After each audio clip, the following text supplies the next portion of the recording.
আজকে আমরা দু পয়সার পডকাস্টে আবার এসে গেছি, তবে এবার একটু অন্যরকম ভাবে। এবার ফুড ব্লগার, দেশপালে কোনোদিন খাওয়া হয়নি, নিউগোপালে আমার প্রত্যেকবার খাওয়া হয়, take YouTuber Vivo X200 Pro, আর তার সাথে সাথে অবশ্যই Samsung Galaxy S25 ultra use করছি। আর তার সাথে সাথে কবির সিং। এই জানোয়ার, এই বেজন্মা, এই ঠোঁট কাটার রসিক ইউটিউবারকে তিনজনে মিলে আমরা এবার হাজির হয়ে গেছি আপনাদের সামনে।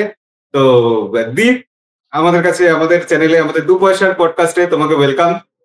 তো তুমি আজকাল মুভি রিভিউ টিভিউ করছো দেখলাম, তাই আমরা ভাবলাম যে তোমার থেকে এটা আমরা একটু জানি, একটু শিখি কি ব্যাপার স্যাপার হচ্ছে।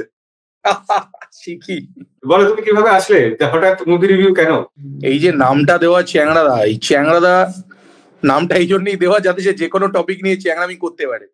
আরো একটা যে কারণে আসলাম, সেটা একটা মানে অনেক বড় কারণ, সেটা হচ্ছে আমি দেখলাম, মানে ছোটবেলা থেকেই দেখে আসছি সমাজে, মানে আমাদের সবারই একটা করে ডিগ্রি দরকার হয় কোনো একটা কাজ করতে গেলে, পড়াশোনা করতে গেলে।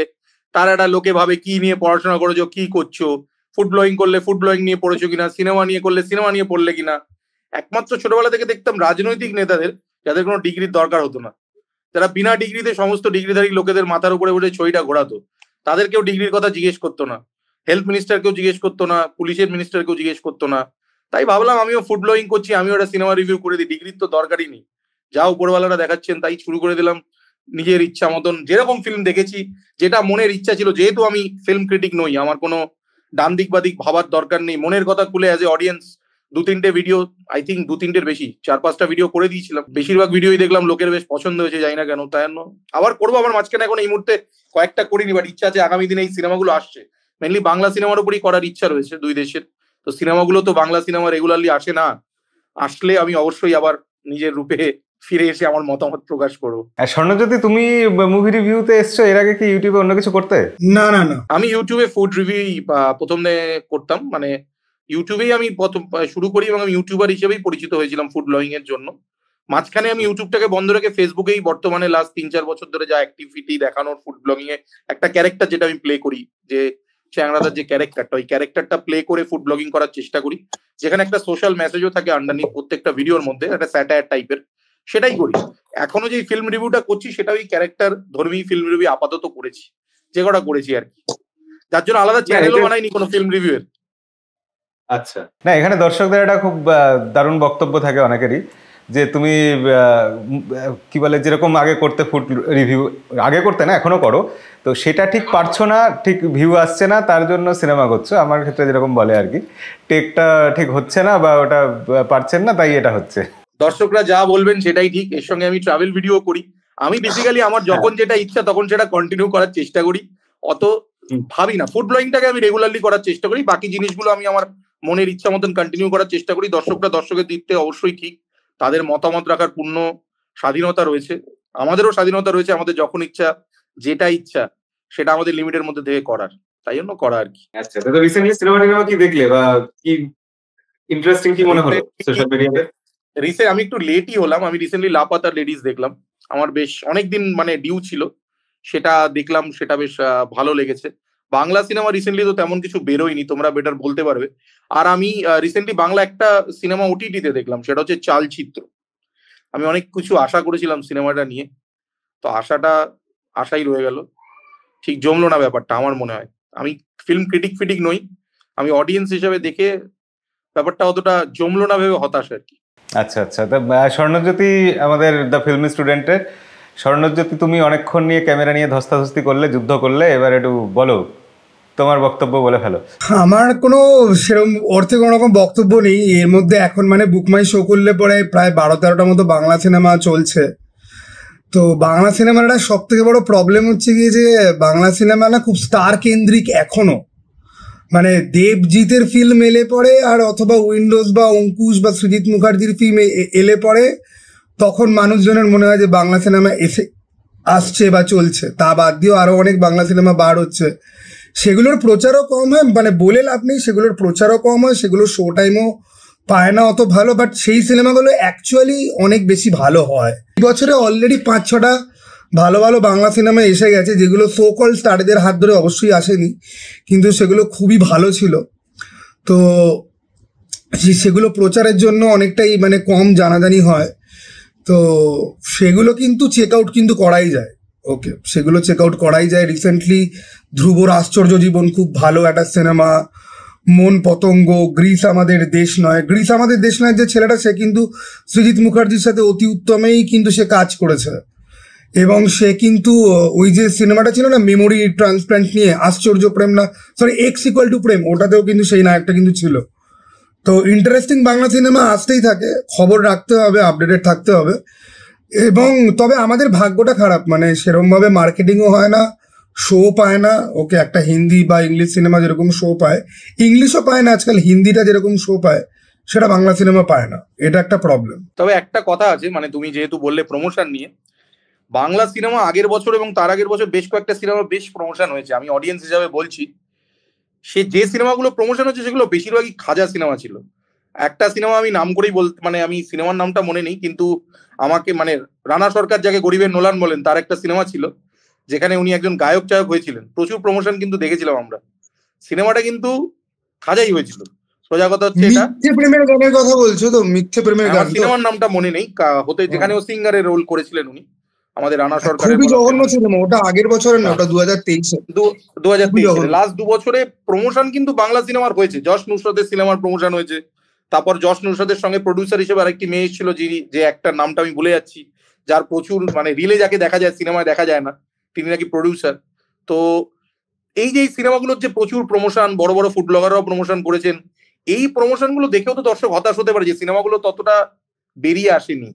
তার জন্য এখন যে সিনেমা ওইটাই তো হয় না, ওইটাই তো হয়। আমি বলছি বড় ফিল্ম যেগুলো, যেখানে তথাকথিত লোকজন একটুখানি স্টারদেরকে চেনে, তারা প্রচুর ফোর্সড প্রমোশনও বলা যায়, তারা সেটা করে, ঠিক আছে, কারণ তাদের কাছে পয়সা আছে অনেক। এবার সেগুলো দেখে অডিয়েন্স এতটাই খাপ্পা হয়ে যায় যে অ্যাকচুয়ালি যখন পাটালিগঞ্জের পুতুল খেলা বা একটা ভাগ্যলক্ষ্মী বা একটা মন পতঙ্গ বা একটা ধ্রুবর আশ্চর্য জীবন যখন আসে, তখন আর দর্শকেরা ঠিক বিশ্বাসটাই নেই। দেখো বাংলা সিনেমার অবস্থা হচ্ছে গিয়ে বাংলা ফিল্ম রিভিউ কমিউনিটির মতো অনেকটা, মানে যারা একদম 50,000, 60,000, 70,000 নিয়ে চলছে, তারা এতই বালছাল যে তলাতে 5,000, 10,000-এর লোকজন যে ভালো অনেস্ট কাজ করছে সেটা নিয়ে আর মানুষের কোনো রকম আগ্রহ নেই। ওকে, তো এটাও একটা অ্যাঙ্গেল যেটাতে খুব একটা বেশি কথাবার্তা হয় না, বাট যাই হোক। বাট আমার মনে হয় কি বলতো, ওই যে বড় ক্রিয়েটারদের কথা বললে, বড় অ্যাক্টারদের কথা বললে, এরম বড় ক্রিয়েটার কিন্তু আছে স্বনামধন্য, যারা অত্যন্ত গাঁজাখুরি গল্প বানিয়ে যাচ্ছে মাসের পর মাস, 12 মাসে 13খানা গল্পের মতন, যেটা নিয়ে আমি ভিডিও বানিয়েছিলাম। আমাদের পূজনীয় সৃজিত মুখার্জিকে নিয়ে ভিডিও বানিয়েছিলাম, যে উনি যে 12 মাসে 13 পর্বণের মতন প্রত্যেক মাসে নোট চাপার মেশিনের মতন সিনেমা কোন দরজা দিয়ে বেরোচ্ছে আর কবে শুট হচ্ছে আর কবে বেরোচ্ছে, প্রোডাকশন ফ্যাক্টরির মতন বেরোচ্ছে, এই সিনেমাগুলো কিন্তু সৃজিত মুখার্জির নামে লোকে পয়সা দিয়ে দেখতে যাচ্ছে। ডিসঅ্যাপয়েন্টমেন্টটা কিন্তু ওখান থেকেই শুরু হচ্ছে। ওই একটা সৃজিত মুখার্জির সিনেমা দেখে, মানে একটা মানে কি বলতো হাফ কুকড সিনেমা দেখে বেরিয়ে আসার পরে হল থেকে দর্শক কোন সাহসে একটা অনামী ডিরেক্টরের সিনেমা দেখতে যাবে বলো? সৃজিত মুখার্জির দায় নয় সেটা, কিন্তু ওনার নিজের দর্শকের প্রতি দায় আছে কিছুটা হলেও। এটা আমরা জানি যে বাংলা সিনেমায় টাকা কম, অনেকে অনেকবার বলে ফেলেছে, আমাদের প্রচুর কাজ টাকার জন্য করতে হয়, কিন্তু উনি বাংলা, উর্দু, হিন্দি সবকিছুতেই মানে 50টা কাজ করে ফেলছেন পরপর। মানে মানটা দিনকে দিন কমছে। যে সৃজিত মুখার্জিকে আমরা চিনি, যার জন্য আমরা গর্ব করতাম, সেই মানটা কমছে, কিন্তু আস্তে আস্তে কোয়ান্টিটিটা বেড়ে যাচ্ছে কোয়ালিটির থেকে। তাতেও কিন্তু কিছু সংখ্যক দর্শক কিন্তু হতাশ হচ্ছে বলে আমার ব্যক্তিগতভাবে মনে হয়। আচ্ছা, সৃজিত মুখার্জির কথা যখন উঠলোই তখন একটা প্রশ্ন করি, কিল বিল সোসাইটির টিজার তোমাদের কার কেমন লাগলো? সৃজিত মুখার্জি হচ্ছে ট্রেলারের মাস্টার। অনেক ট্রেলার দেখিয়ে মানুষকে জাগিয়ে দিয়েছেন, তারপর সিনেমা দেখিয়ে শুয়েও দিয়েছেন।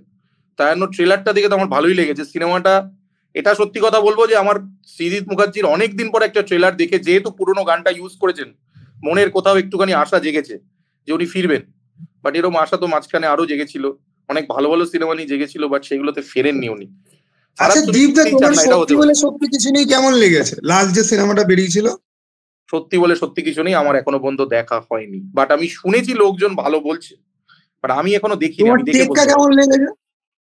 টেক্কা আমার একদম ভালো লাগেনি, টেক্কা আমার একদমই ভালো লাগেনি। কেন, সৃজিত মুখার্জি মানে সুতো ছেড়ে দিয়েছিল, আমার মনে হচ্ছে সুতোটা গোটাতে পারেনি, মানে লাস্টে গিয়ে আর কি মেলানো বলে না, রং মেলন দিবে আমার মনে হয়। আমি তো তোমাদের মতন সিনেমার টেকনিক্যাল দিকগুলো বলতে পারবো না, বাট আমি দর্শক হিসেবে মনে হচ্ছিল সিনেমাটা যে পেসে এগোচ্ছিল, গল্পটা গিয়ে কোথাও যেন ঠিক জুৎসই হলো না। আমি তোমার একটা কথা বলি, তুমি যে বারবার বলছো না যে সিনেমার টেকনিক্যাল দিক, দেখো আমরা কেউই সিনেমার টেকনিক্যাল দিক নিয়ে অত একাডেমিক্যালি আমরা কথাবার্তা বলি না, আমরা একটা বেস রিয়াকশন রিভিউই আমরা করি, ঠিক আছে? আমরা কিন্তু কেউই মানে দেখো ফিল্ম রিভিউ একাডেমিক একটা সাবজেক্টের আওতার মধ্যে অ্যাকচুয়ালি পড়ে। তো আমরা যেটা করি সেটা হচ্ছে কি নিজের পার্সোনাল বক্তব্যই রাখা। কিন্তু এটা হয়ে গেছে যে মানে কালার গ্রেডিং ভালো হয়েছে বলে সবাই আমরা ভাবি যে আমরা হয়তো টেকনিক্যাল না কথা না, আমি বলছি, আজকাল ওগুলো কোনো প্রচুর শুনি ফ্রেম টেকনিক্যাল নিয়ে কথাবার্তা কথা, না। ফ্রেম নিয়ে কথা, ফিলোসফি নিয়ে কথা, তারপরে ক্যামেরার কোয়ালিটি নিয়ে কথা, কালার নিয়ে কথা। সাধারণ মানুষ যে দর্শক টিকিট কেটে হলে যায় না, সত্যি কথা বলতে ভেবে দেখো তার মাথায় এগুলো থাকে না। আলোচনা হবে কেন? ওগুলো নিয়ে করার দরকার বা কি? আমি তো ওটাই বলছি যে আমাদেরই বা কি দায় পড়েছে অত টেকনিক্যাল হওয়ার? কারণ যাদের জন্য আমরা দক্ষিণে ভিডিও সব ভালো, বানাচ্ছি তাহলে ওগুলো দক্ষিণে সব তাদের কাছে ভালো, ঠিক আছে। আমাদের সব খারাপ। সেই যে না বাট এই একটা টেকনিক্যাল ব্যাপারে দেখো, আলোচনা। এই একটা ব্যাপারে আমি তোমাদের দুজনের সাথে এগ্রি করতে পারছি না। তার একটা সিম্পল কারণ যে শুধু সাধারণ মানুষের ফিল্ম নিয়ে কথা যদি বলতে হয় তাহলে তো পুষ্পা আর দেব আর জিৎ, এর বাইরে তার অন্য কোনো কিছুতে কথাই তো হবে না। তাহলে এই যে এত ভালো সিনেমা তৈরি হচ্ছে সেগুলো নিয়ে কেন কথাবার্তা হবে না? সবকিছু সেই নিয়ে কথা সিনেমার হবে, গল্প নিয়ে সবকিছু কথা হোক, স্পেস রয়েছে। সেই সিনেমার গল্প নিয়ে কথা হোক। বিকজ মানুষ তো গল্পে ইন্টারেস্টেড। মানুষ তো তুমি টেবিলের তলা থেকে শুট করছো কিনা, মানে নিচ থেকে শুট করলে একটা মানুষকে গ্র্যান্ডার লাগবে বা ওপরটায় কম লাগবে, এগুলো তো মানুষের বোঝার বিষয়বস্তু নয়। মানুষের বিষয়বস্তু হচ্ছে গল্পটা তাকে টাচ করলো কিনা। আমরা গল্প নিয়ে নিশ্চয়ই আলোচনা করি, বাট আমরা যে জিনিসগুলো মানুষ বোঝে না, আমরা নিজেরাই বুঝি না চাই, আমি তো বুঝতে সেইগুলো নিয়ে আলোচনা করে জ্ঞান না বিতরণ করলে জ্ঞান বাড়ে জানি, বাট অযাচিত জ্ঞান দিয়ে তো লাভ নেই। মানে কিন্তু না না অযাচিত না, জ্ঞানের কিন্তু কোনো কিন্তু জায়গা নেই। কিন্তু কিন্তু দীপদা, তোমাকে আমি যেটা বলবো যে অত টেকনিক্যাল কথাবার্তা এখানে হয় না, ঠিক আছে? অত টেকনিক্যাল কথাবার্তা হয় না, তো মানে আমি চাপ অনেক নিও ফিল্ম না, ঠিক রিভিউ আছে? দেখি, আমি অনেক ফিল্ম রিভিউ দেখি অ্যাকচুয়ালি। আমি দেখে দেখেই লাস্টে ভিডিও বানাতে বাধ্য হয়েছি। আমি প্রচুর ফিল্ম রিভিউ দেখি, ভালো মন্দ, মজাও লাগে অ্যাকচুয়ালি, বিশেষ করে ফান এলিমেন্ট গুলো ভালো লাগে। বাট যখন খুব সিরিয়াস হয়ে যায় তখন বলতে ইচ্ছা করে যে ওয়াই সো সিরিয়াস, মানে this is end of the day একটা এন্টারটেনমেন্ট, মানে এটা নিয়ে এত সিরিয়াস, মানে একে অন্যের পেছনে বলা, ইল্টো পাল্টা বলা, গালাগালি দেওয়া। গালাগালি তো আমরা সবাই দিতে পারি, আর গালাগালি সোশ্যাল মিডিয়া দিলে কি হতে পারে এখন তো দেখা যাচ্ছে। আমাদের সোশ্যাল মিডিয়া কমিউনিটি নিয়ে যখন কথাই উঠলো, তাহলে এবার সব থেকে হট যে টপিক, কনফিউজ বক্স, সেটার ব্যাপারে তোমাদের কি মতামত? তোমরা কতটা কনফিউজ কনফিউজ? বক্স মানে সায়ন্ত, মানে কোইন্সিডেন্টলি, মানে আমি দিদি নাম্বার ওয়ানের যে এপিসোডে রানার্স হয়েছিলাম ওই চ্যাম্পিয়ন হয়েছিল। তো আমার পাড়ার এখানেই থাকে। তো আমি ওকে চিনি আগে থেকে, ও আমাকে চেনে, আমার যখনই দেখা হয় রাস্তায় কথা হয়, ইভেন ওর ব্লগেও বোধহয় আমি আছি দুবার। আমার বক্তব্য একটাই, না, তুমি তো সায়ন্তকে চেনো, গার্লফ্রেন্ডদের চেনো না? গার্লফ্রেন্ডদের মানে আমি সোশ্যাল মিডিয়ায় দেখেছিনি, যেহেতু আমি আনফরচুনেটলি, মানে আমারই দোষ, আমি অতটা মানে না, বাংলার বললাম এই কারণে সার্কেল গুলো ফলো করি না। আমি ওদের ব্যক্তিগতভাবে চিনি না, মানে গার্লফ্রেন্ডদের কাউকে আমি চিনি না, না। আমি জাস্ট এটা মজা করে বলছি, মানে তুমি এই গ্রুপে পড়ছো ওই গ্রুপে পড়ছো না, এখানে তো দুটো ভাগ হয়ে গেছে না? না না, এটা তুমি কোন গ্রুপের ভাবে কথা না, কিন্তু এই বিষয়ে ভালো করেছো, এই কোশ্চেনটা করেছো। মতামত তো সব বিষয়ে সবার থাকা দরকার। সেটা হচ্ছে একটি ছেলে প্রেম করেছে তিনটে, এখানে জাস্টিফাই করার আমার কিছু নেই। কিন্তু আমাদের চারিদিকে প্রচুর ছেলে আছে, আমরাও হতে পারি সেটা, যারা 50টা প্রেম করেছে এবং তারা 50 বার অ্যাবিউজ করেছে বিভিন্ন মানুষকে, কিন্তু সেগুলো সোশ্যাল মিডিয়ায় নেই। আমার প্রশ্ন হচ্ছে আঙুল তারাই তুলুক যাদের প্যান্টের চেনটা খোলা নেই।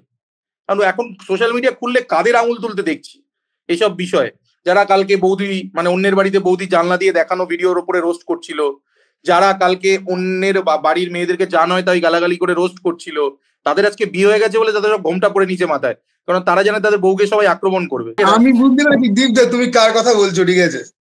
সে তো অন্যই, মানে সে তো তুমি যার কথা বলছো সে তো অন্য লেভেলের জানোয়ার, আমি তার নাম নেবো না এখানে, ঠিক আছে? এই যে ছেলেটি যা করেছে তার সাজা, বা তার সঙ্গে যা হওয়ার এই তিনটে মেয়ের যাদের সাথে করেছে তারা বুঝবে, তারপরে না বুঝলে ল বুঝবে, তাদের মধ্যে ব্যাপার। এই ব্যাপারে তুমি কমেন্ট করতে পারো, কিরম কমেন্ট জানে, এই জিনিসটা ভালো দেখালো না, কিন্তু তুমি ব্যক্তিগত আক্রমণ করছো, কি করে পটালো এই তিনটে মেয়েকে, এগুলো কিন্তু গাত্রদাহ জ্বালার ব্যাপারটা বেরিয়ে আসে আর কি মানুষের। এই যে এই কমেন্ট গুলোর কোনো মানে নেই, এই ব্যাপারে ভিডিও বানিয়ে মানে নেই।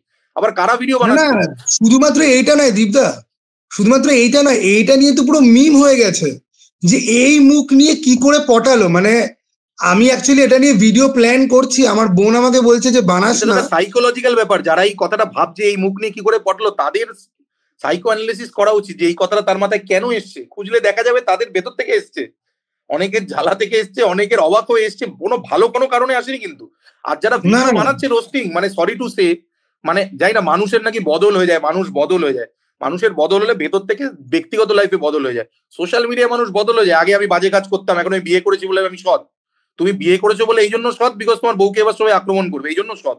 বেশিরভাগ বিবাহিত এখন ক্রিয়েটাররা সবাই সৎ, চরিত্রবান মহাপুরুষ, তারা আর অন্যের বউকে নিয়ে এইগুলো ঠিক হচ্ছে না, এগুলো বলা হচ্ছে না, এই যে সমাজে পুরুষের সঙ্গে নারীর এই অত্যাচার আমরা আর সহ্য করতে পারছি না, আমরা নির্ভয়া অভয়াকাণ্ডে রাস্তায় নেমেছি, আমরা অন্য লোককে সুশ্রুতি দিয়েছি অভয়া নির্ভয়া কাণ্ড করার জন্য, লোককে বলেছি ওই দেখ ওই মেয়েটাকে কত টাকায় রেটে কাটে, এসব বলেছি ভিডিওতে। এগুলো একেবারেই সমর্থন করা যায় না, কিন্তু এর একটা আলাদা পয়েন্ট অফ ভিউ আছে যে তুমি সোশ্যাল মিডিয়াতে তোমার সংসারের হাড়ির খবর নিয়ে আসবে, দুতরফ থেকেই সোশ্যাল মিডিয়াতে নিজেদের ব্যক্তিগত জীবনকে শেয়ার করা হবে এবং সেটা নিয়ে বলা হবে, তারপর দর্শক সেখানে রিয়াক্ট করবে না, এটা তো হতে পারে না। মোস্ট অফ দ্য কেসেস এই মানে আনওয়ান্টেড রিয়াকশন গুলো না সেই মানুষগুলোকে একটা বাজে পথে ঠেলে দিচ্ছে। এই রিয়াকশন গুলো কোনো হেল্প হচ্ছে না। তো নিজের জীবন দেখিয়েছে যারা, তারা গালাগালি খাবে, এটা খুব স্বাভাবিক ব্যাপার। যে কারণে ফ্যামিলি ব্লগের এই দশা আজকে ভারতবর্ষে। শুরুতে টাকাটা হজম করতে ভালো লাগে, কিন্তু তারপর গালাগালিটা হজম করতে পারে না কেউ। মানে কুকুর আর বাচ্চাকে যেভাবে প্রোডাক্ট হিসেবে দেখানো হয়, প্রথম প্রথম খুব ভালো লাগে, আমার বাচ্চা আমার কুকুর। কালকে যখন তোমার বাচ্চাটাকে কুকুর বানিয়ে দেয় লোকে, তখন ওটার হজম হয় না টাকাটা। এটা একটা ফ্যামিলি ব্লগের একটা ব্যাপার রয়েছে, বা ব্যক্তিগত লাইফ যারা দেখান, এটা একটা মাইনাস পয়েন্ট রয়েছে। সেটা একদম তুমি ঠিকই বলেছো, তারা সেটা উল্টোপাল্টা মানুষ কথা বলতেই পারে, কিন্তু কতটা বলবে? এবং তুমি যদি সোশ্যাল মিডিয়ার লোক হয়ে আরেকটা সোশ্যাল মিডিয়ার লোককে সেই কথাটা বলো, তুমি জানো কিন্তু এই গল্পটা, তুমি এই গেমটা জানো, তুমি সোশ্যাল মিডিয়ায় ক্রিয়েটার ফেলো, তুমি এই গেমটা জানো, তুমি কি দেখছো মজা নিচ্ছ ব্যাপারটা, যে তুমি আমি একটু টাকাটা কামিয়ে নিই, তুমি আজকে টাকা কামিয়ে নেবে, তোমাকে ঘিরে কালকে অন্য কেউ টাকা কামাবে, এটা তো সার্কেল। এই সার্কেলে তোমাকেও পড়তে হবে, কামাবে, কেন তুমি কাউকে ধাওয়া করছো, তোমাকেও কেউ ধাওয়া করছে।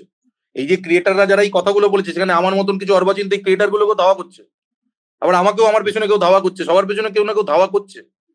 সো আমার মনে হয় সবার নিজের জায়গাটা সংযত থাকাটা উচিত, যে ওই মানে গরম তেল আছে বলে একটুখানি ভেজে নিলাম, যে চলে গেল, বাস ছেলেটা গেল মেয়েটা গেল, আরে ভাই ওদের ব্যাপারটা ওরা বুঝে নেবে, আর এনাফ হয়ে গেছে যা যা করার। ইভেন তারা নিজেদের মধ্যে কাল দেখবে মিটমাট করে নেবে, আমে দুধে গড়াগড়ি হয়ে যাবে, আটি হয়ে বাকিরা সব পড়ে থাকবে ফালতু। এটাও তো ওয়ান কাইন্ড অফ সিরিয়াল দেখে লোকে যেরকম মজা পায়, এখানে ওদের কন্ট্রোভার্সি দেখে লোকে সেরকমই মজা পাচ্ছে। সিরিয়াল দেখে যেরকম পাড়ার পাশের বাড়ির বৌদির সাথে গল্প করে গসিপ করে, বাড়ির কাকিমার সাথে গল্প করে গসিপ করে, এখানেও সেরকমই করছে।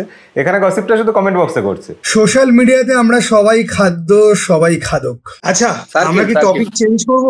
হ্যাঁ, এই প্রসঙ্গেই আর একটা ব্যাপার আসছে। রিসেন্টলি খাকির একটা অ্যাড দেখলাম, সৌরভ গাঙ্গুলির অ্যাড।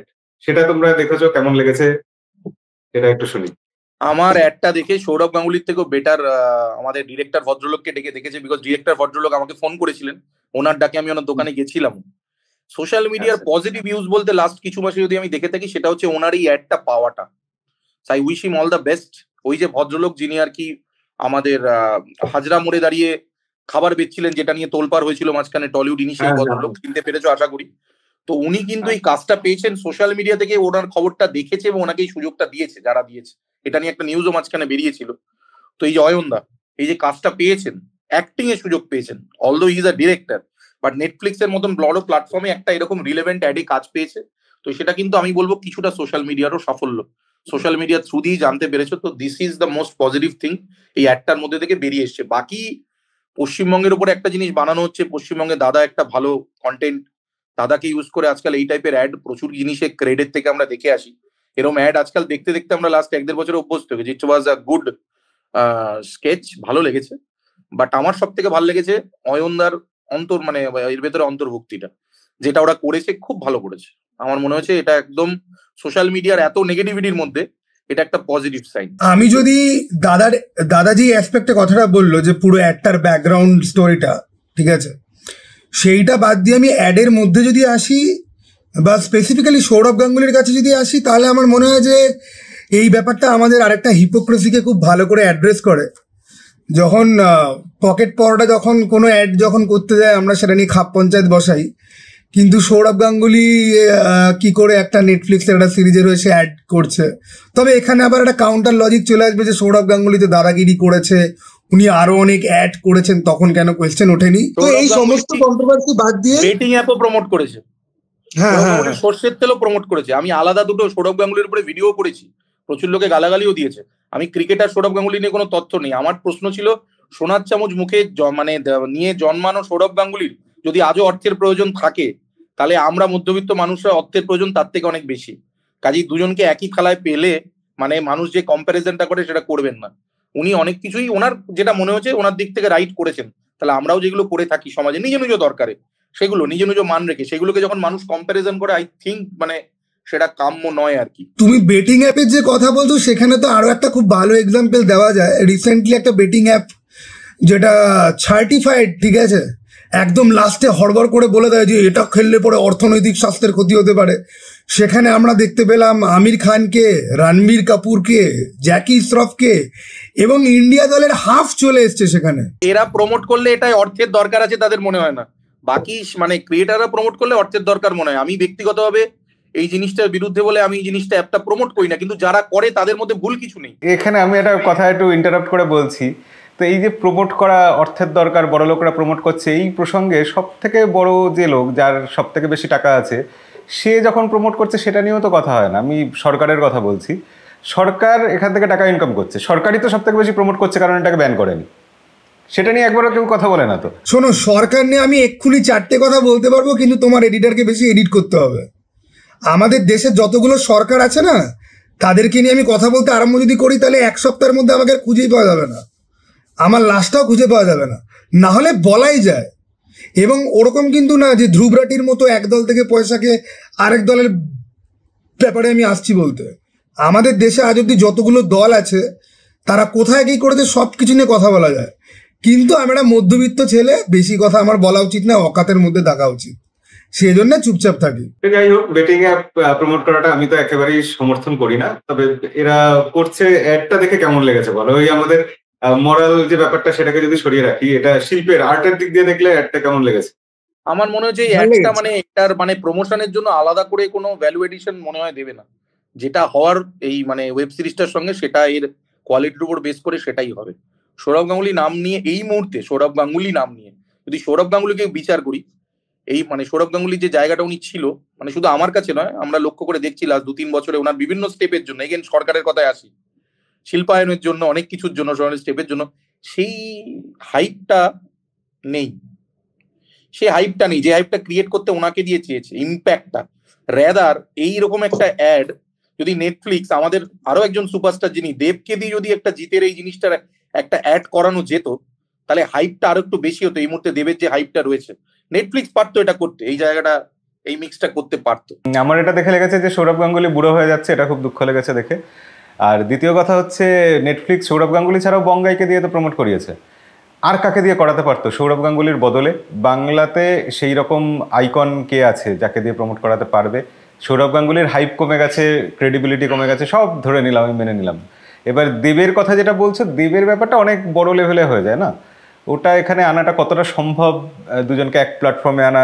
নেটফ্লিক্স পারতো হয়তো, it's a professional thing, Dev is also a professional guy, professional. না, কিন্তু একজন সুপারস্টার আরেকজনের কাজ প্রমোট করার জন্য, মানে সে টুইটারে সে অবশ্যই লিখতে পারে যে খাকির জন্য খুব এক্সাইটেড, যেরকম সে অবশ্যই লেখে, বাট এটা একটা মাইলস্টোন ক্রিয়েট হতো যদি করতো, মানে আউট অফ দ্য বক্স একটা ব্যাপার হতো। অনেক কিছুই তো আউট। আমরা তো রাহুল দ্রাবিড়কেও ক্রেডের অ্যাপে মাথায় ব্যাট ঘোরাতে দেখেছি, ওটাও তো আমি ভাবিনি ছোটবেলায় রাহুল দ্রাবিড় থেকে যে এই জায়গাটা ঘোরাবে।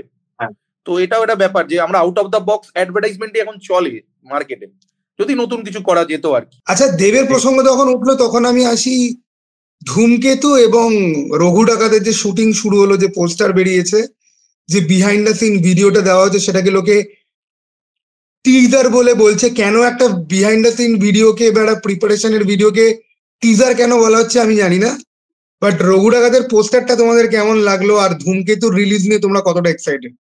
আমি লহ গৌরাঙ্গের নামের ভিডিওর ক্লিপিং দেখার পরে আমি সব ভুলে গেছি, আমি আর এগুলো কিছু দেখতে চাইছি না। আমি লহ গৌরাঙ্গের নামের না একটা এরকম কোনো সিনেমা বেরোচ্ছে শ্রীজিৎ মুখার্জির, সেই সিনেমার এত বিভিন্ন ক্লিপ চারিদিকে ঘুরে বেড়াচ্ছে, তো সেইগুলো দেখার পরে আমরা রঘু ডাকাত শুটিংই শুরু হয়নি, তুমি কোন ক্লিপের কথা বলছো? শুটিং নয়, ওটার প্রমোশনের ক্লিপ, এত ইন্টারভিউ চলছে, আমি এই নয় ওই নয়, আগের নায়িকা পরের নায়িকা, তুমি দেখবে প্রমোশনের জন্য চলছে। তো আর কিছু মার্কেটে খুঁজে পাওয়া যাবে না আর কি, মানে বুঝেছো তো। আর ধূমকেতু তো আমি এখনো রিলিজ করার প্রশ্ন আসেনি, আমি তো ছোটবেলা থেকে শুনে আসছি বোধহয় ধূমকেতু নামের কোনো সিনেমা। না, ধূমকেতু অ্যানাউন্স হয়ে গেছে, ধূমকেতু আসছে, অ্যানাউন্স তো হয়েছে, বাট রানা সরকারকে যখন জিজ্ঞেস করা হয়েছে উনি বলেছেন মেতে বেরোতে পারে, জুনে বেরোতে পারে, জুলাইতে বেরোতে পারে, একই ইন্টারভিউতে বলেছে মে, জুন, জুলাই, আগস্টের মধ্যে তো বেরিয়েই যাবে। তো এই আর কি, এরকম ভাবে বলেছেন আর কি, তো দেখা যাক। না, বাট বেরোচ্ছে, কারণ এই যে লহ গৌরঙ্গের যে না, আমরা এই যে ফিল্মটা, এটার প্রডিউসারও রানা সরকার, এবং দেবের সাথে উনি যে ছবিটা যেটা দিয়েছেন তো ফাইনালি ওদের মধ্যে একটা জট ছিল, সেটা বোধহয় ক্লিয়ার হয়েছে। তো ধূমকেতু আসছে, তারপরে লৌহ গৌরঙ্গের নামরে এই ফিল্মটা আসছে। হ্যাঁ, ওটা তো প্রোডাকশন ফ্যাক্টরি থেকে আসছে, জেরক্স মেশিন। ধূমকেতু আসলেও আমি ওটা নিয়ে খুব একটা আশাবাদী নয়। এতদিন আগের সিনেমা এখন রিলিজ হলে সেটা কতটা মনে হয় না একটুও ছাপ ফেলতে পারবে। এই দেবের যে চলছে এই সময়টা খাদানের পর হ্যাঁ, থেকে, যদি এর এটা মধ্যে কাজে দিয়ে লাগবে। বেরিয়ে যায় নৌকা, এর জন্যই রিলিজ করার কারণ, আর কোনো কারণ আমি দেখছি না এই মুহূর্তে। আমার মনে হয় না সেই সিনেমাটা এখন প্রাসঙ্গিক হয়ে থাকবে। আমার মনে হয় না প্রাসঙ্গিক, একটা সময়ের একটা ব্যাপার থাকে না, প্রাসঙ্গিকতাটা হয়তো হারিয়ে গেলেও। But I wish them all the best, because প্রডিউসারের টাকা আটকে থাকা it's not a nice thing. কোন সিনেমা আটকে থেকে পরে রিলিজ হয়েছে অথচ ভালো ব্যবসা করেছে, এরকম কি মনে পড়ে? আমার তো একটাও সেরকম মনে পড়ছে না। না দেখো, এটা অ্যাকচুয়ালি হয় না। যেরকম অজয় দেবগানের একটা ফিল্ম ছিল যেটা বহু বছর আটকে থেকে এই আগের বছর ছাড়া মুক্তি দেওয়া হয়েছিল, কিন্তু ব্যাপারটা হচ্ছে কি যে আমার কেন জানি না মনে হয় যে ধূমকেতু ওয়ার্ক করলেও করতে পারে। তার কারণ হচ্ছে গিয়ে যে দেবের ফ্যানেরা পুরনো দেবকে দেখতে চায়, এবং এটা নাকি কৌশিক গাঙ্গুলির বেস্ট ওয়ার্ক, এবং দেবেরও নাকি বেস্ট কাজ। দেবের অনেক প্রস্থেটিক লুক টুক রয়েছে যেগুলো খুব ভাইরাল হয়েছে। তো ধূমকেতু শুধুমাত্র দেবের ফ্যানেদের জন্যই কিন্তু বেরিয়ে যেতে পারে বলে আমার মনে হয়।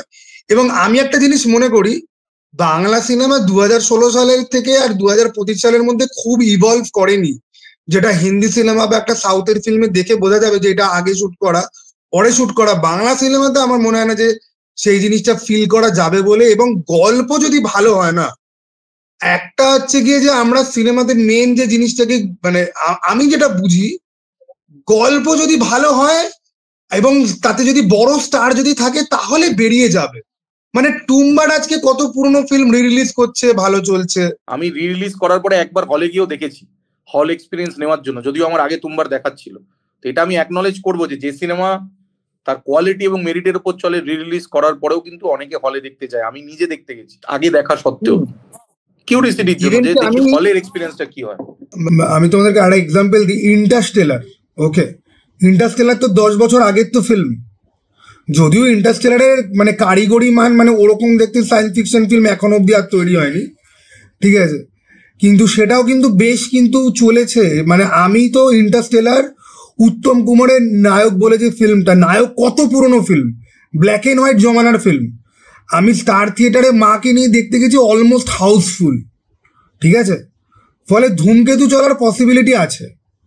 ওকে, আমি একটু বলি, লুক অ্যান্ড ফিলটা ভীষণ ইম্পর্টেন্ট আমার মনে হয় এই কারণে যে তুমি এই যে কটা সিনেমার কথা বললে, ইন্টারস্টেলার ছেড়ে দাও, আরও পুরনো, আমরা যদি ম্যাট্রিক্সে যাই, টাইটানিকে যাই, সেই সিনেমাগুলো অত পুরনো হওয়া সত্ত্বেও এখন চালালে তার লুক অ্যান্ড ফিলটা ওরকম লাগে না, কিন্তু দেখে মনে হয় না সেই কবেকার সিনেমা, দেখে একটু কেমন কেমন লাগছে, এই ব্যাপারটা হয় না। অথচ অজয় দেবগানের সিনেমাটা যখন 4 বছর 5 বছর বা 10 বছর আগের সিনেমা, সেটা দেখে তখন লাগে যে এটা তো সেই কবেকার সিনেমা। ফার্স্ট দেখে এই চিন্তাটাই মাথাতে আসে, কারণ ওই লুক অ্যান্ড ফিলটার এতটাই তফাৎ থাকে। তো ধূমকেতুর যদি লুক অ্যান্ড ফিলটা এরকম দিতে পারে যে সেটা মনে হবে না ওরকম ডেটেড, তখন ধূমকেতু ঠিকঠাক অ্যাপিল করতে পারে। আর এটা বিয়ের কি খবর, রঘু ডাকাত আমার তো মনে হয় মানে ফার্স্টেই ওপেনিং যা নেবে তাতেই বেরিয়ে যাবে। পোস্টারটা ভালো লেগেছে, আপাতত এইটুকুনি। বেরিয়ে যাবে, ওটা কিছু দরকার। গল্প ঠিক করে যদি 50%ও সাজাতে পারে সিনেমা বেরিয়ে যাবে, পুরো যদি নাও সাজাতে পারে।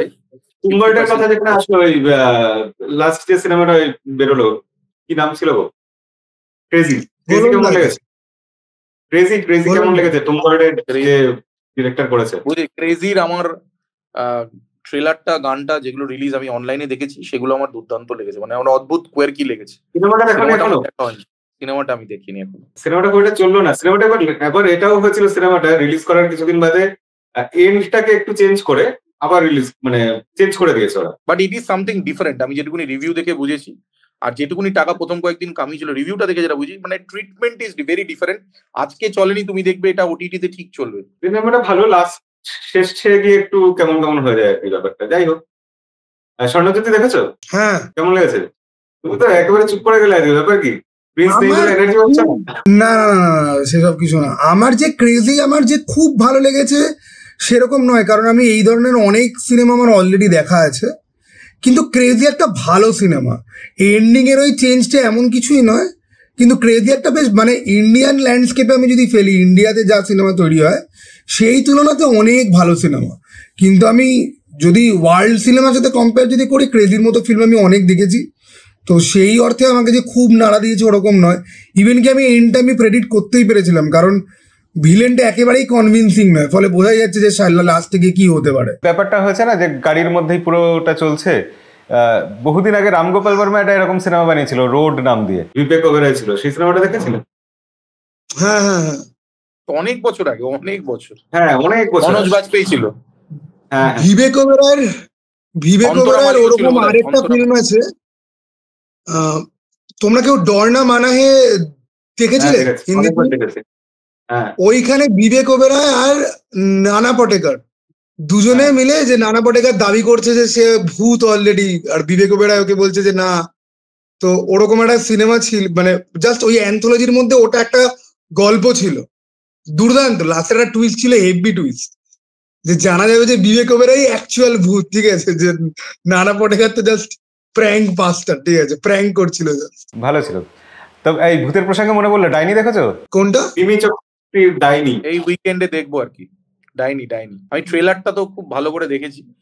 আমি তাই জন্য ঠিক করেছি এটা দেখবো এই উইকে। আমি সব ওটিটির সব সিরিজ দেখি না সবসময়, বাট এটা আমি দেখবো, বিকজ এটা দেখে মনে হলো আমাদের লোকাল স্টোরি, যে কোনো রকমের লোকাল স্টোরি এই বছর আমি দেখবো ঠিক করেছি।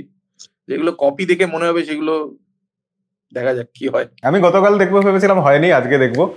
ডাইনি শুনছি তো ভালো হয়েছে, দেখা যাক। আমাদের এখানে বসে এই শোনাটার উপর একদম ভরসা করা যায় না, যেটা শুনি ভালো সেটাই দেখি আলটিমেটলি খারাপ। আমাদের কানের উপরে ভরসা করলে হবে না, চোখের উপরে করতে হবে। হ্যাঁ, সেটাই।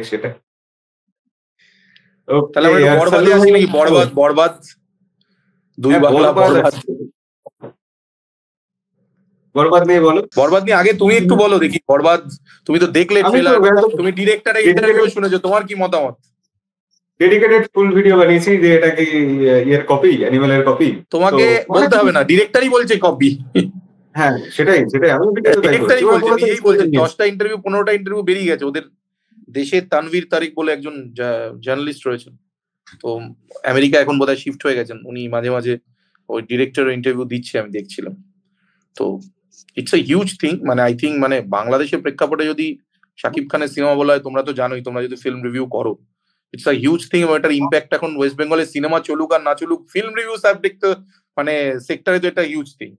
মার্কেটে সিনেমা হলে সিনেমা হয়তো চলছে না, বাংলাদেশি সিনেমা এখানে চলছে না, এটা ফ্যাক্ট, বাট রিভিউ সেক্টরে তো চলছে, বিকজ ওর একটা অন্য মানে সমীকরণ রয়েছে আর কি। আমাদের এখানকার সমীকরণ তো একটা রয়েছে যে কেন এটা চলছে এবং কেন চলছে না। এবং সাকিবিয়ানরা এত পরিমাণে রয়েছে সোশ্যাল মিডিয়ায়। আজকাল দেখছি পশ্চিমবঙ্গেও সাকিবিয়ান দু একজন তৈরি হয়ে গেছেন ফিল্ম রিভিউয়ার। আমি অত চিনি না কাউকে, বাট আমি ভিডিও দেখে মনে হয়েছে যে এরাও সাকিবিয়ান। এবারে এরা সারা সময় ধরে সাকিবের এত মুভি কোথায় দেখছেন, এটাও একটা প্রশ্ন। যে সিনেমাগুলো তো এখানে সবগুলো রিলিজ করছে না, সব খুঁজে খুঁজে দেখছেন কিনা সোশ্যাল মিডিয়াতে বা ফেসবুকে বা ইউটিউবে। এটা তো তুমি সোশ্যাল মিডিয়ার তুমি যাদের কথা বলছো, তুমি যাদের কথা বলছো তাদেরকে আমি যদি জিজ্ঞাসা করি না ধরে, যে সাকিব খানের 20টা সিনেমার নাম বল। রিসেন্টলি আমার চ্যানেলে একটা পডকাস্টে একটা বাচ্চা ছেলে, সে কিন্তু আমাকে 21খানা নাম বলে দিয়েছে। এরা 10টা নাম বলতে গিয়ে এদের প্যান্ট হলুদ হয়ে যাবে। যে আমরা এই প্রেক্ষাপটে আজকের দিনে ওপেন ইকোনমি, আমরা শাকিব খান আজকে 30-35 বছর সিনেমা করছেন, আমরা কটা সিনেমার নাম বাংলাদেশের বলতে পারবো? দেখা তো দূরের কথা, বলতে পারবো না, বিকজ সব তো দেখিনি। কোথা থেকে সব কেন, মানে সবাই এখানে কি সবাই সেটা দেখেছে? লাস্ট 3-4টি হয়তো দেখেছে, তার আগে দেখাটা তো অত ইজি ছিল না। ওদের সিনেমাও ইজিলি অ্যাভেলেবেল নয় কিন্তু ইউটিউবে। অত পুরোনো সিনেমা এখন হয়তো অ্যাভেলেবেল হতে পারে, মানে ওদের ওই ওটিটি প্ল্যাটফর্ম এসছে সেখানে অ্যাভেলেবেল হতে পারে, বাট আগে কিন্তু 1-1.5 বছর আগে অব্দিও এত ইজি ছিল না। দেন শাকিব খান আগে সম্পূর্ণ অন্যরকম কিছু ছিল, মানে সিনেমার পুরোনো দিনের সিনেমাগুলো দেখলে, মানে আমি যেহেতু প্রচুরবার বাংলাদেশ গেছি, আই ওয়াজ ফরচুনেট কি আমি ওখানে থাকাকালীন অনেক কিছু খবর বা দেখা এমনি দেখতে পেয়েছি টিভিতে, লোকের বাড়িতে, বা এমনিতে খবর দেখে। শাকিব খান, আজকে শাকিব খান যেভাবে আমরা দেখছি, আজকে 20 বছর আগেকার শাকিব খানের লুক অ্যান্ড ফিল, যেটা বলছিল দাদা, যে একটা look and feel is very important.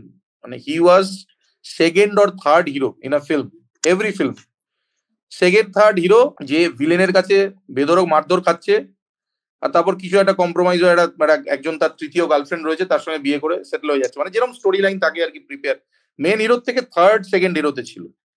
মানে ভিলেন ওর থেকে বড় রোলে মানে সিনেমাতে অভিনয় করতো দীপজল, যিনি ওখানকার আমাদের সোশ্যাল মিডিয়ার জগতে খুবই ফেমাস, মিমের মধ্যে দীপজল খুব বিখ্যাত। তো বেশিরভাগ দীপজলের ডায়লগ কিন্তু শাকিব খান আর আমিন খান এই দুজনের দিকে টার্গেট করা ছিল সিনেমাগুলো, পুরোনো সিনেমাগুলো। সেই শাকিব খান এসে আজকে নাম্বার 1 লিডিং হিরো বাংলাদেশের, এবং তাকে নিয়ে সত্যিকারেরই আমি লাস্ট দুটো সিনেমা ধরে দেখলাম যে শুধু ভারতবর্ষ নয়, মানে পশ্চিমবঙ্গ নয়, হিন্দি স্পিকিং রিভিউয়াররা পাকিস্তানি রিভিউয়াররাও সিনেমা রিভিউ দিচ্ছে because of content and all. আমি সেটা তো বুঝতেই পারছি আমরা সবাই, মানে সেই ইম্প্যাক্টটা জায়গায় পড়েছে। সিনেমাটা কত মানসম্মত হচ্ছে তুফান দেখেছি। বাংলাদেশি সিনেমা হিসেবে অনেকটাই টেকনোলজির দিক থেকে এগিয়ে থাকা সিনেমা, গল্পের দিক থেকে তো অ্যাভারেজ ছিল। আমাদের এখানে সাকিব খানের অনেক ফ্যান আছে, ওয়েস্ট বেঙ্গলেই আছে।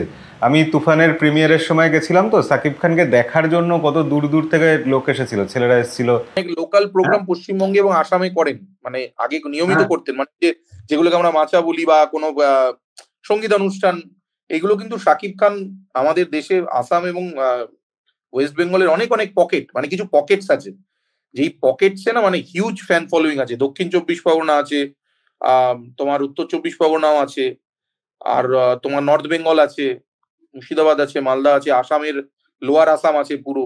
এত প্রচুর ফ্যান ফলোয়িং শাকিব খানের, এবং fan following he is a star. Acting ফ্যাক্টিং এর কথা পরে, হি ইজ আ স্টার এবং এখন একজন এন্টারপ্রেনার। সালমান খান কি এখনো স্টার আছে? সালমান খানের সিকান্দার নিয়ে কি খবর, কি বক্তব্য? গান ফান তো বেরিয়ে গেল। আমি অ্যাজ এ অডিয়েন্স সালমান খানের কোনো লাস্ট কয়েকটা সিনেমা দেখার প্রয়োজন অনুভব করিনি, বিকজ আমার মনে হচ্ছে থোর বড়ি খাড় বাড়ি থোর, ওই একই এরকম ভাবে উনি আসছেন। নো অফেন্স, মানে আমাকে আর টানছে না এই বয়সে এসে এই ব্যাপারটা, ভাইয়ান ব্যাপারটা আর টানছে না। আর এখন এত সাউথের মুভিতে এত মানে ভাইগিরি দেখে ফেলেছি আমরা, মানে লোকে লুঙ্গি পরে ভাইগিরি যা দেখাচ্ছে তা আমাদের he is now too old I guess, মানে ওই ভাইগিরি থেকে হি শুড মানে focus on acting. He is a good actor. যদি কিছু ভালো রোল করতে চায় করতে পারে, বাট আমি তো দেখে যা মনে হয় যে করতে আর চায় না, একটাই ফরম্যাটের মধ্যে খেলতে চায়, এরম করে ঘুরবো, এরম করে যাবো, এরম করে মারবো। এটা এখন আমরা যখন দেখে ফেলেছি এত সাউথ ইন্ডিয়ান মুভি মারধরে, আর পোষাচ্ছে। উনি এখন সাউথের লোকেদের সাথেও কাজ করছেন, দেখা যাক কি হয়। স্বর্ণজ্যোতি আছে, সালমান খান হেটার। আমি হেটার নই, আমি তো মানে এখানে মেনকাতে আমাকে এখন থেকে দেখছি, আমাকে এখন মেনকাতে দেখেছি। এই মেনকা বলছি, আমাদের এখানে মধুবনের পাশের তোমার কথা বলছি না, স্বর্ণজ্যোতির কথা বলছি। কি স্বর্ণজ্যোতি শুনতে পাচ্ছ না? আমি শুনতে পাচ্ছি, আমি সবই শুনতে পাচ্ছি। আমাকে কেউ বলুক সিকান্দারের পোস্টার গুলো দেখে যে এই পোস্টার গুলোর মধ্যে কিছু আছে, বা গানগুলো শুনে কেউ বলুক যে কিছু রয়েছে, বা যে টিজারটা বেরিয়ে। শোনো, দেখো সালমান খানের হেটার ফেটার দেখো, সে তো দেখো মানে আমাদের মতো মানে 4 অক্ষরের দেশে সালমান খানের মতো ক্রিমিনাল বড় সুপারস্টার, সেটা তো আলাদা কথা, বাদ দাও। সে আমাদের এখানে পলিটিশিয়ানরাই তাদের নামে কত কেস থাকে, সে প্রসঙ্গে আমি ঢুকছিই না। অ্যাজ এন অ্যাক্টার বা অ্যাজ এ স্টার সালমান খানের মতো মানে রদ্দি বোধহয় দুনিয়াতে দুখানা বোধহয় হয় না। ওকে, তো ওই একই জিনিস, ওই জামা খুলে গেঞ্জি পরে। একটা কথা আছে আমি বলবো এখানে, সালমান খান ওয়াজ আ ব্যাংকেবল স্টার, পয়সা ইনভেস্ট করলে উঠিয়ে দিত। হি ওয়াজ আ ব্যাংকেবল স্টার, একটাই ফরম্যাট। কিসের ব্যাংকেবল? সালমান খানের বিজনেস না না, ব্যাংকেবলও নয় আজকের দিনে। এই যে প্রভাস, আজকের দিনে নয়, কিন্তু মাঝখানে কিন্তু অনেক বছর ব্যাংকেবল ছিল, যে টাকাটা তুমি ইনভেস্ট করবে আসবে টাকা ফেরত, ছিল মাঝখানে। সেটা ছিল মাঝখানে, অ্যাক্টিং দায়ী তা নয়, ওনার অরাটা দায়ী ছিল, অনেকটা অরা। আমরা ভারতবর্ষে একটা অরার উপরে বিলিভ করি, তো অরা সুপারস্টার অরা, ওই অরাটা উনি মেনটেন করতে পেরেছিলেন আমার মনে হয় লাস্ট কিছু বছর। বাট এখন পেরেছিলেন না। এই যে সিকান্দার, তোমরা বলছো পোস্টার খারাপ, ট্রিজার খারাপ, গান খারাপ, তারপরেও পয়সা উঠাবে, এটাই তো কেন আলোচনা হচ্ছে? তার একটাই কারণ, সেই সিনেমাতে সালমান খান আছে। সালমান খানের বদলে অন্য যে কোনো স্টার ওই সিনেমাতে থাকতো, মানে অক্ষয় কুমার পর্যন্ত থাকতো, ওটা নিয়ে কোনো আলোচনা হতো, তাই না? আচ্ছা, অক্ষয় কুমার একটা এক্সাম্পল, আমি অন্য যে কাউকে ধরছি। যাই হোক, তো সালমান খানের এখনো সেই স্টার ভ্যালুটা তো অবশ্যই আছে। সালমান খানের সিনেমা আসছে, এই কথাটা হচ্ছে। সিকান্দার আসছে, হচ্ছে না। আমরা কে হচ্ছে, কিছু লোকের মধ্যে হচ্ছে, হয়ে যাবে, দেখা যাবে। যে টাকা বের করবে ওই টাকা তুলে নিয়ে বেরিয়ে যাবে হয়তো, বিকজ একটা সেট অফ ফলোয়ার্স এবং একটা বাস তো আছে। এটা তো ঠিকই যে আমরা আলোচনা করছি because he is Salman Khan, যেটা দাদা বললো, আলোচনাই না হলে তো হতো না। অন্য কেউ করলে এই সিনেমা নিয়ে আলোচনা হতো না, with this kind of teaser এই সিনেমা নিয়ে আলোচনা হতো না। এই সালমান খানের জায়গায় যদি অন্য কেউ করতো, এটা তো একদম 100%, because it is Salman Khan.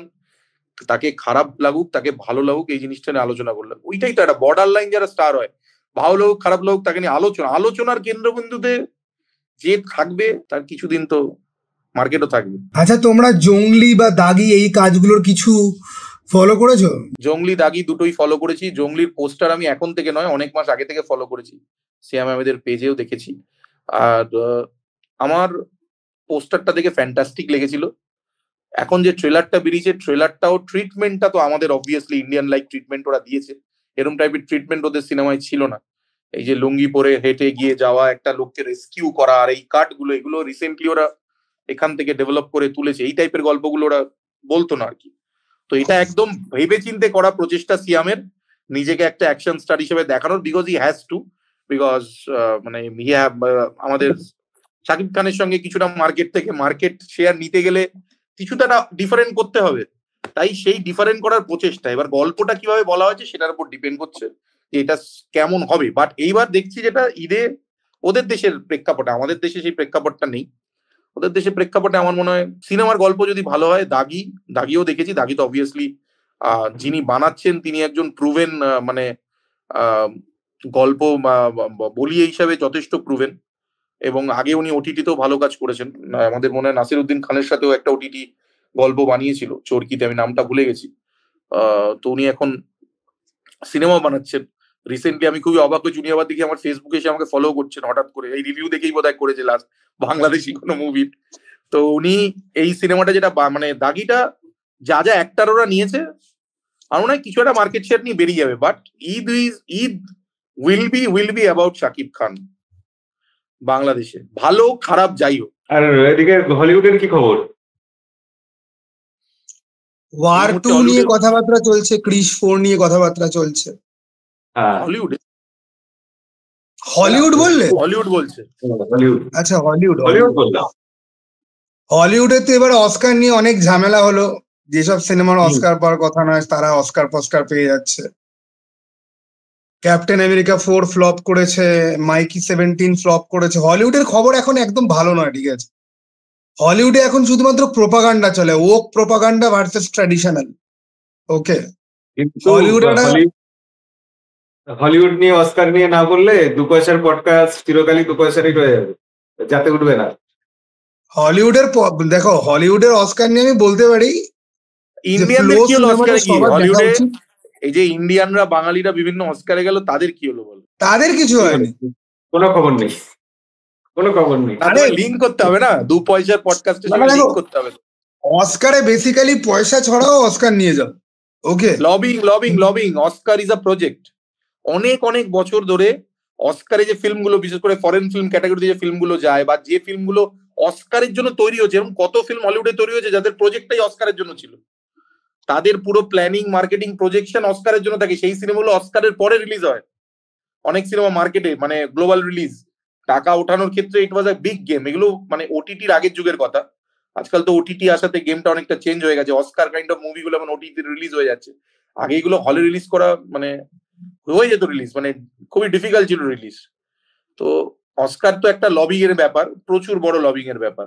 যেবার আমাদের আমির খান গেছিলেন, উনিও অনেক চেষ্টা করেছিলেন, কিন্তু লবিং, কিন্তু সামনে এমন একটা জিনিস পড়ে গেছিল, নোম্যান্স ল্যান্ড সিনেমা, যে কিছু করার ছিল না।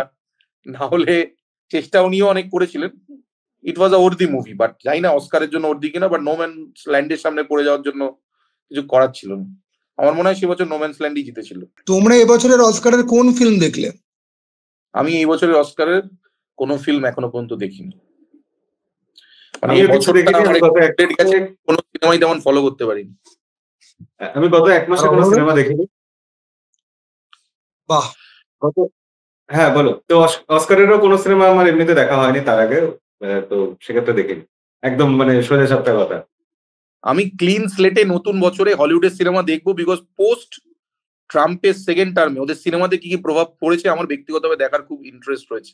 সিনেমাও চেঞ্জেস হয় উইথ রিজিম। ট্রাম্প তো সদ্য এসেছে, এটার পরের, আমি পরের কথা বলছি, মানে ফিউচার যে সিনেমাগুলো বেরোবে, নতুন যে সিনেমাগুলো তৈরি হচ্ছে, যেগুলো দেখিনি, কিন্তু এই বছরের পর থেকে ওদের স্লেটে কি কি আসে, কারণ জগৎ বদলাতে শুরু করেছে। নেক্সট 2 বছরে অনেক কিছু হবে জগতে, এগুলো সবকিছুর ছাপ কিন্তু হলিউডের সিনেমায় থাকে। আমাদের সিনেমায় থাকুক আর না থাকুক, পারিপার্শ্বিক পরিস্থিতির জিনিস হলিউডের সিনেমায় কিন্তু থাকে। রাশিয়া, আমেরিকা, ইউক্রেন, এদের সমস্ত সম্পর্ক, তার ইকুয়েশন, সবকিছু হলিউডের সিনেমায় কিন্তু একটা ছাপ ফেলবে। দেন রাইট, লেফট, ক্যাপিটালাইজ, সবকিছুর একটা চেঞ্জেস আসবে। মানে যে হারে নেমে পড়েছে ফিল্ডে আর কি, কিছু না কিছু চেঞ্জেস আসবে। সেটা মানে আই উইল বি ইন্টারেস্টেড যে ফিল্মে সেটার কি ইম্প্যাক্ট করলো। বুঝলাম। চলো আজকে কি শেষ করা যাক তাহলে? তাহলে শেষ করা যাক। হ্যাঁ, শেষ করার আগে তাহলে দীপকে আমাকে একটা উত্তর দিয়ে দাও, 2 পয়সার পডকাস্ট নাম কেন?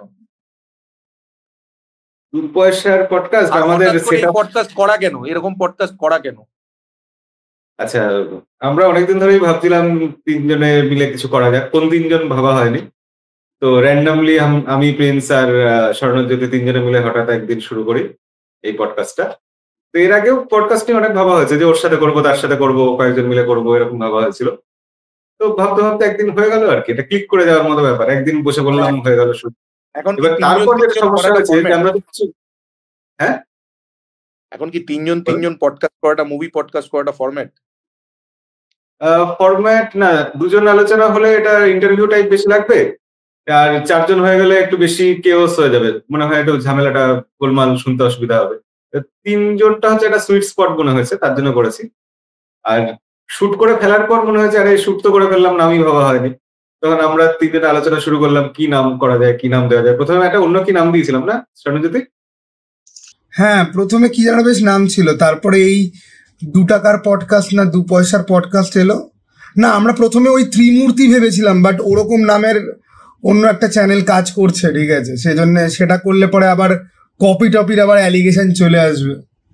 তো আমরা যেহেতু নিজেদেরকে বিশাল বড় ফিল্ম বোদ্ধা ভাবি না, সেই জন্য আমরা খুব হালকা চালেই জিনিসটা নিয়েছিলাম যে 2 পয়সার পডকাস্ট। আরেকটা ব্যাপার ছিল, আমাদের সেটআপ সব একটু কমজোরি ছিল আর কি।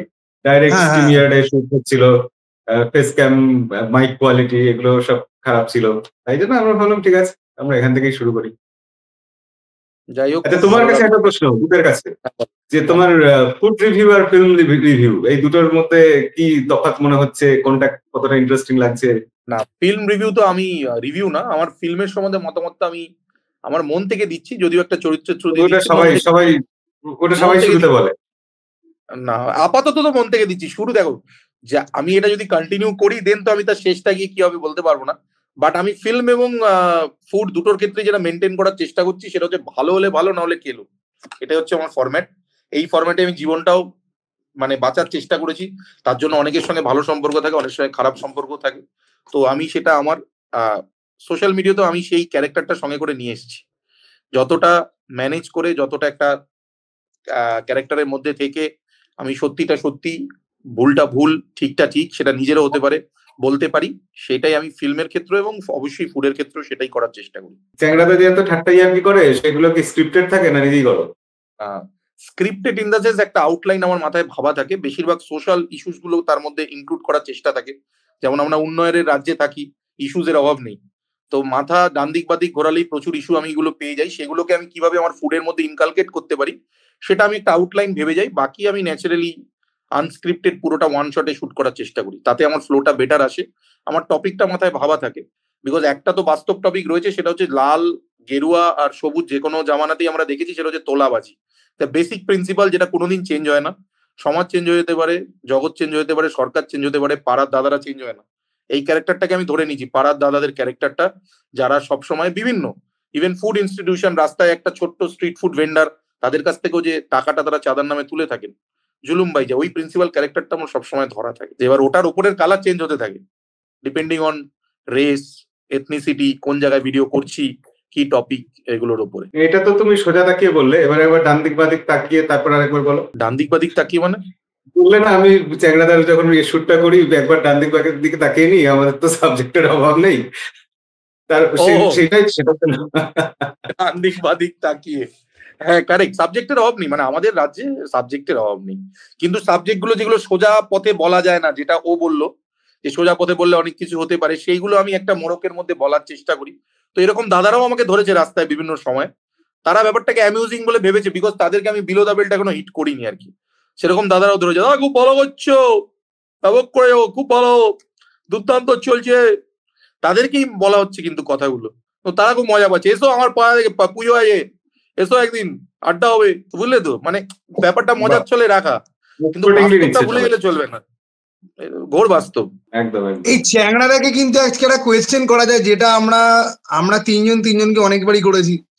চ্যাংড়াদা, তুমি কি রাজুদার পকেট পরোটা খেয়েছো?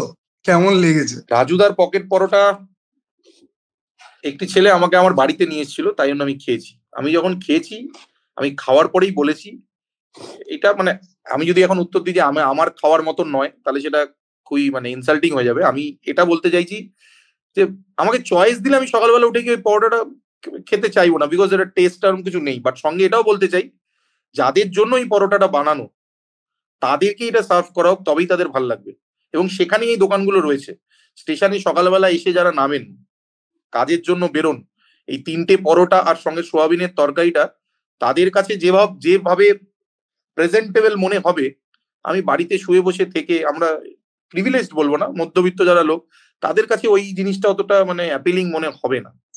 সো আমার কাছে ওটা চয়েস অফ ফুড নয়, বাট যার কাছে এটা choice of food, I think তাদের কাছে এটা যথেষ্ট অ্যাপিল করছে এবং করবে, বিকজ ইটস মানে এটা নেসেসিটি। এই ফুডটা necessity, it's not luxury. So আমার অতটা ভালো লাগেনি এটা। আমি বাড়িতে যখন খেয়েছিলাম, আমি একটা ভিডিও বানিয়েছিলাম, বলেছিলাম, দেন এক জায়গায় দেখা হয়েছিল রাজুর সাথে, এই ছেলেটির সাথে একদিনই দেখা হয়েছিল। আমি তাকে আমার ফিডব্যাকটা দিয়ে সঙ্গে এটা বলেছি যে এটা আমার ভালো লাগেনি, তাতে কিছু যায় আসে না, বিকজ আমি তো এটা তোমার দোকানে খেতে যাওয়ার কথা নয়। এটা যারা খেতে যাওয়ার কথা তারা জনম জনম ধরে আসবে। সোশ্যাল মিডিয়াতে কি বললো ডাজেন্ট ম্যাটার। তুমি ঠিক থাকলে তোমার দোকানও চলবে, বিকজ তোমার মতন এরকম 400খানা দোকান শিয়ালদা স্টেশনে রয়েছে, এইভাবেই চলছে। সৃজিত মুখার্জির থেকে সেই ইন্সপায়ার্ড হয়ে ডায়লগ দিলে, নেসেসিটি ডাল ভাত। নেসেসিটি তো ডাল ভাত তো বটেই। সৃজিত মুখার্জি আমার ইন্সপিরেশন, সৌরভ গাঙ্গুলি আর সৃজিত মুখার্জি আমার ইন্সপিরেশন। আমি সব জায়গায় বলি যে দাদা আমার ইন্সপিরেশন। দাদা বলেছে টাকা নিয়ে কোনো লজ্জা করবে না, আমার দরকার আছে, তোমাদেরও দরকার হতে পারে। আমি সব জায়গায় মন খুলে বলি, দাদার আশীর্বাদ আমার মাথায় থাক। দাদার এত খিদে দেখে আমি অনুপ্রাণিত হই, এই খিদেটা আমাকে যেন বুড়ো বয়স অব্দি থাকে পেটে। যাক, আমরা তাহলে এবার শেষ করি।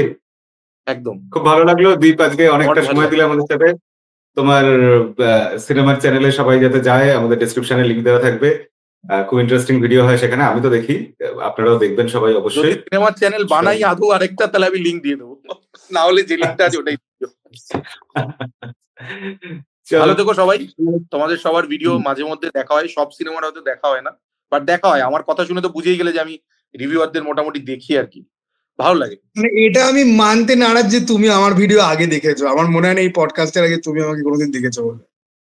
I don't কিন্তু think আমি so. পডকাস্টটাই দেখেছি, হ্যাঁ। পডকাস্ট দেখেছি, সত্যি হ্যাঁ। পডকাস্ট তো দেখেছি। তোমার চ্যানেলটা আলাদা করে আমি এর আগে দেখিনি, বাট আমি এর পরে দেখবো। বাট এইখানে আমি দেখেছি তোমাদের 3জন, আরেকটি ছেলে থাকে প্রিন্স সম্ভবত নামের কেউ।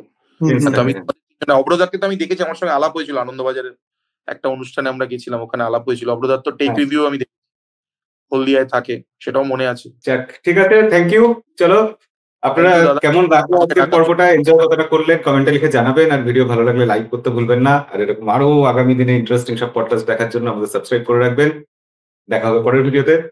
ততদিন সবাই ভালো থাকবেন, সিনেমা দেখবেন।